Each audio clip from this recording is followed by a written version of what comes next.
What's up, peeps? Hopefully you guys are hyped like I am because season 2 just dropped and we got some new Warzone 2.0 content. Well, like always, we want to know what are the best settings to use with the new season. Ladies and gentlemen, I've got you covered with the best console settings, so let's jump right into it. And as well, special shout out to my newest members who give me a huge extra support to the channel. And you can become one for as low as 99 cents a month. Link is in the description. So let's start off with the first one, which are going to be the quick settings. This is something that while you are in the game, you go into settings, and instead of going into each individual one, you can click on the top and go to quick settings and change something really fast. I suggest you have brightness, which is something you may want to change every so often, master volume, and also proximity chat. This enables you, if you're playing and the people are annoying, you can just hop right in, quick settings, and turn that proximity chat off.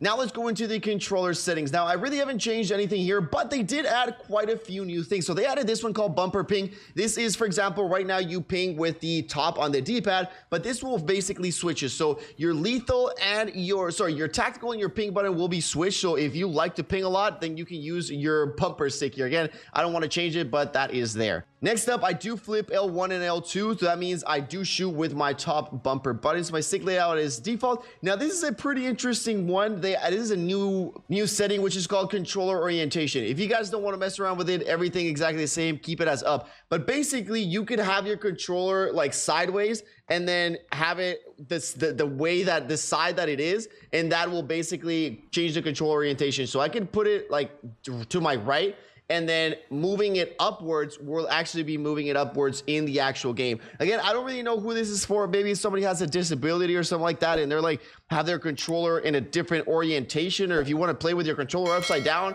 I guess this is the way to do it. Next up, controller vibration. I do have it on. Trigger effect. This is if you have PlayStation 5, you want those triggers, but keep that off. It's significantly better. My horizontal and vertical stick sensitivity, both are still at 9.9. My sensitivity multiplier, have all these at 1. And then the vertical, next up, the vertical aim axis, just keep that. Don't even touch that. Aim down sight behavior, keep it at hold. Focus behavior is something that I did change. I have it on toggle, meaning that whenever I want to hold my breath with my sniper, all I have to do is click the hold the breath button instead of holding it. And it's a lot better when you're trying to snipe. The automatic sprint, keep that automatic tactical sprint. Equipment behavior, keep that on hold. Weapon mount activation, I do have double tap ADS instead of actually just hitting the ADS plus melee, which is something that you had it on before. Interact and reload behavior, this if you want in the world to pick up the things on the ground first whenever you press square, you have it on interact. If you want to reload your gun and you have all these things scattered and you always want the first thing that happens is the reload, go ahead and put prioritize reload. Next up, armor plate behavior is going to be on apply on. Next up, we got advanced. We got target aim assist on. The aim assist I've been playing with default since the game started, and I love it. ADS aim assist on. Third person ADS correction type, keep that on assist. The aim response curve type, I do suggest have it on linear. It's going to be a little bit smoother with this game. Next up, the ADS multiplier focus, keep that at 1. Super important here to change this. The ADS sensitivity transition timing, make sure to have that at instant. Here is all your custom sensitivity per zoom. You guys can go ahead and copy those numbers there. As you guys can see, my low zoom and 2x and 3x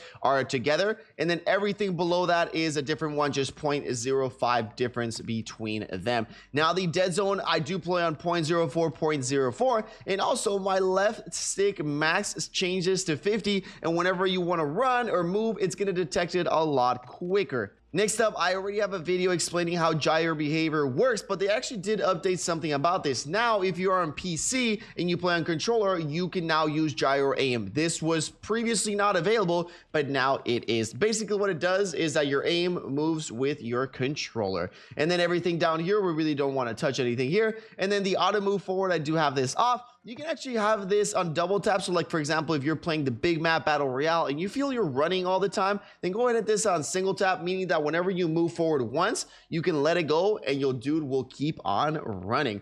Next up here, we got a couple of important things that I think will change the way you play the game. The ground mantle, have this completely off. This means that if you are on the ground and you hit X, your dude won't vault over the thing. Again, this is what it should do. And I've had so many instances where I'm, let's say, at the top of a building and I press X because I just want to jump on top of the thing, but he mantles. So keep this at off. It'll definitely help you. The automatic airborne mantle, have it partial. Automatic ground mantle, again, it's going to be off. And then this is another one I changed, the invert slide and dive behavior. I have it on inverted, meaning that whenever I click my circle once, my dude will dive, and if I hold it, you'll go with the slide. And again, standard is that if you click it once, your dude will slide, and if you hold it, your dude will dive, just depending on which one you use most.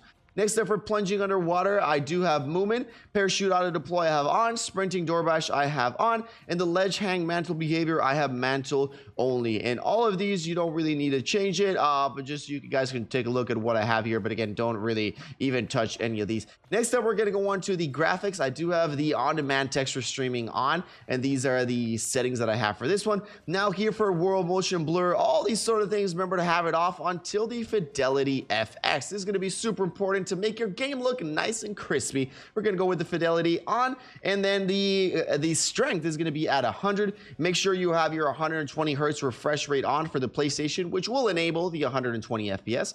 For my field of view, I do play on 110, and I do have affected and a default. Third person field of view, don't really play it, so it's always been the same at 90. And then the camera movement and everything around here, keep it at least 50%. Now everything around here, just don't even touch. And this is where the brightness one I do have. Now because of the new map, I'll make a video more in depth on this. But I did increase my brightness up to 55, just because I do feel the newest Sheik Island map is a little bit darker than the Al Mazrah map. Next up, we're going to go into audio, which I will be doing some more testing in. I really haven't noticed any difference, so I will remain to play the same until I do the testing. The audio mix, I have headphones, master volume on at 76, voice chat on, the game voice channel, I have it on lobby. Last words voice chat, I have it on, meaning that whenever you kill somebody, you can hear the last words that he says whenever they're swearing at you, anything like that. The proximity chat, this is the one I have on as well in my quick settings. The voice chat output, put it on speakers. Now this is one of the new settings. Well, they just kind of changed the name of the way it works, but open mic sensitivity is when somebody has echo. So if somebody has echo in their game, go and tell them into open mic sensitivity, and then lower this one probably to around 40. So anybody that has echo, tell them to play with this setting. Microphone level is at 44, and I don't really want to test my microphone or anything like that. Next up, all these settings down here don't really matter, but just go ahead and copy them. The only one that I changed was the last one, hit marker sound effects. I always have it on classic. I do think it feels and sounds a little bit better. Next up, we're going to interface here, and didn't really change that much here, except you can change the color customization. For this one, I do have the filter number 2, makes the colors pop up a little bit more than the other ones. Remember to set your color filter target to both, and the world and interface color intensity, remember to set that at 100. The other thing I did change is whenever you ping an enemy or anything like that, I did change the color to yellow, as yellow is the easiest color to see in the world. Next up, once you back out, you really don't need to change anything out here. The subtitles and everything like that should stay the same. Just go ahead and copy what I have here. Nothing very important here. Only all the way at the bottom of the telemetry, you can either add on your screen if you want to see your latency, the packet loss, the clock, and the connection meter. I do have all these off because I do like playing with a nice clear screen, so I just don't have any of those things on. And then all of these things, the only one that can help you here is a center dot, meaning that you can put like a dot in the middle of your screen, and that may help some people in acquiring their targets just a little bit better. Now they added a couple new things in the account and network. I do have crossplay on. One of the things you can check out is you can take a look at your blocked players, so in case you mistakenly block somebody or anything like that. And you can also here tell the game what invites and requests you want to accept. So for example, party invites, you could have it where nobody can send you a party invite, or only your friends or friends in channels, or you have it completely open. So all of these you can change right here. And as well, at the bottom we'll have the notifications as well. So here, if you don't want to receive in your screen, like when somebody invites you to a group or an update or anything like that, that's why I have all of these off. The only ones that I have on is I want to know when somebody sends me a friend request, when somebody invites me to a game, and then whispers I do have on, but everything else I have off. And then, ladies and gentlemen, that is going to be it for this settings video. Let me know if you have anything different than me. Peace out, and I will see you on the next one.